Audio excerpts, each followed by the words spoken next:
Kia ora, good morning.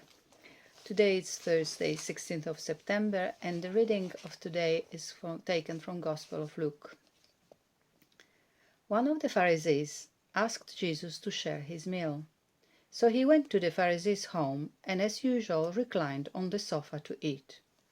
And it happened that a woman of this town, who was known as a sinner, heard that he was in Pharisee's house. She brought a precious jar of perfume and stood behind him at his feet, weeping. She wet his feet with her tears, she dried them with her hair, and kissed his feet and poured the perfume on them.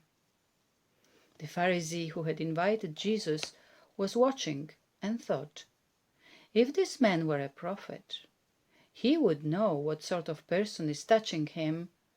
Isn't this a woman a sinner? Then Jesus spoke to the Pharisee and said, Simon, I have something to ask you. He answered, Speak, Master. And Jesus said, 2 people were in debt to the same creditor. One owed him 500 silver coins, and the other 50.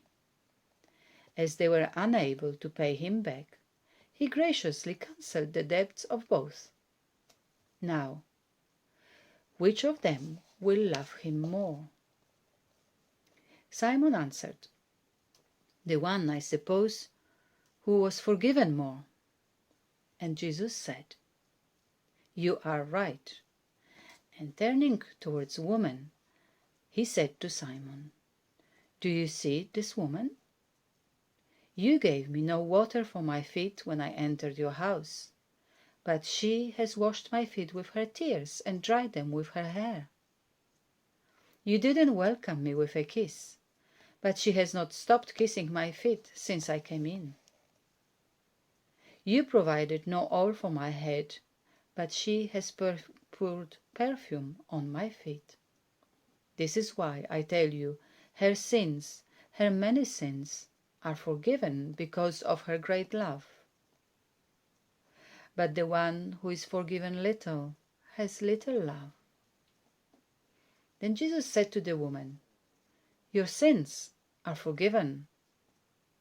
The others sitting with him at the table began to wonder, Now this man claims to forgive sins. But Jesus again spoke to the woman, Your faith has saved you. Go in peace. The Gospel of the Lord.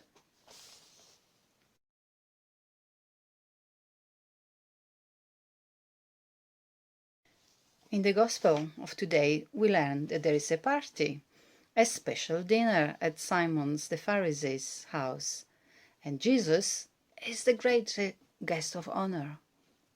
It's a public dinner, so others non-invited guests can enter too. So come inside, join in, observe, hear and see for yourself. You can stay unnoticed, by the door or alongside the walls, to see how the evening unfolds. What moves your heart? Who calls your attention? Is it the respectable and respecting the law Pharisee, Simon? Him being holy by avoiding any contact or association with the sinners or sin. He invited a multitude of very distinguished guests to come and learn from this new teacher, the prophet, Jesus.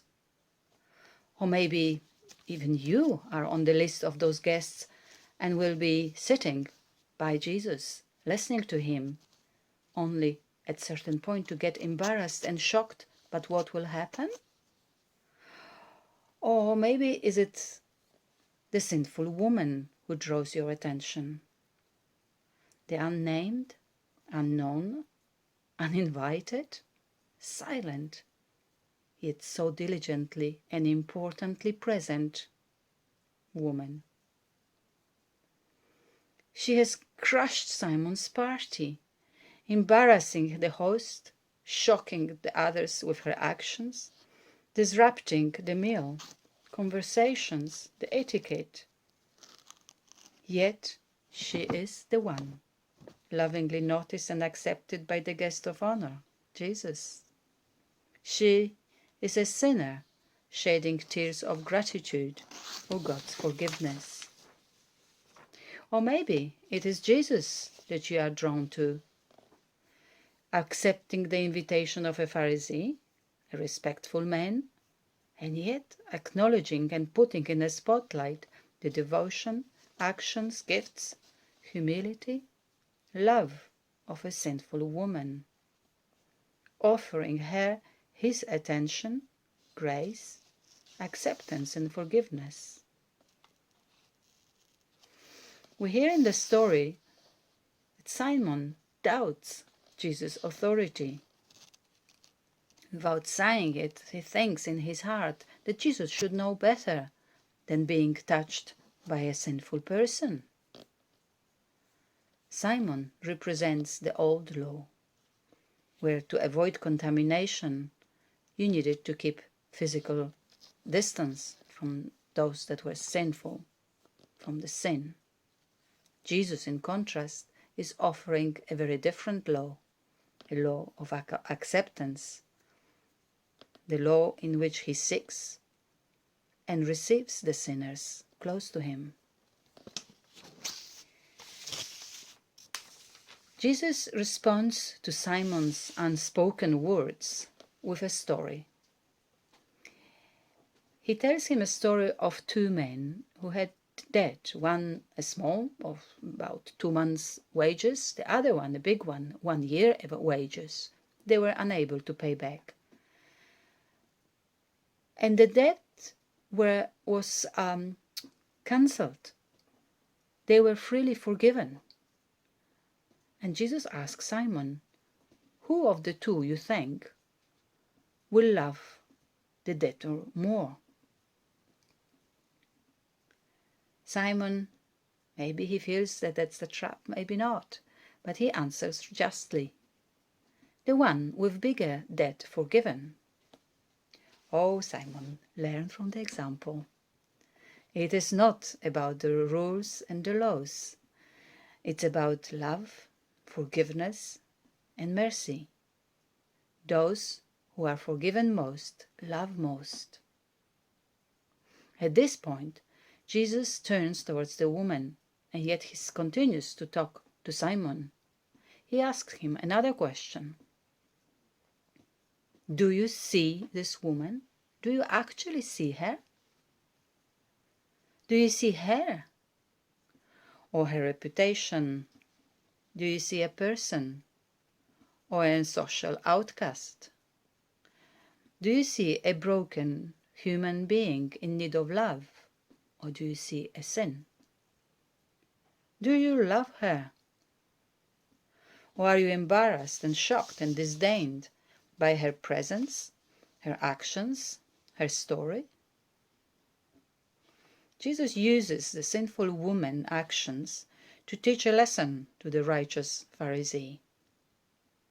He shows how the Pharisee did not offer him a welcome, a water to wash his feet, a kiss on his cheek, an oil to anoint him, while this woman, from the beginning, continued to pour her own tears on his feet, covered them with kisses, anointed them with perfume. His lack of action is contrasted with her action, his lack of courtesy with an extravagant and extraordinary love. Jesus shows that the heart has been changed of this woman, and by the experience of grace and forgiveness. She was forgiven a lot. She loves a lot. She didn't speak her faith. Her love was demonstrated. Her love for God, who forgives completely. Allow me one more last thought. This sinful woman who seemingly crushed and destroyed, upset Simon's party, has instead offered to him, his guests, and even us, a model of true worship. A worship as a repenting sinner, with her action, silently, at his feet, focused entirely on Jesus, worshipping with her heart rather than intellect, offering rather than asking, committed, determined, not easily hindered. The question is, how do we worship? Meteau atua koque emanaki inawa katoa. Kia ora.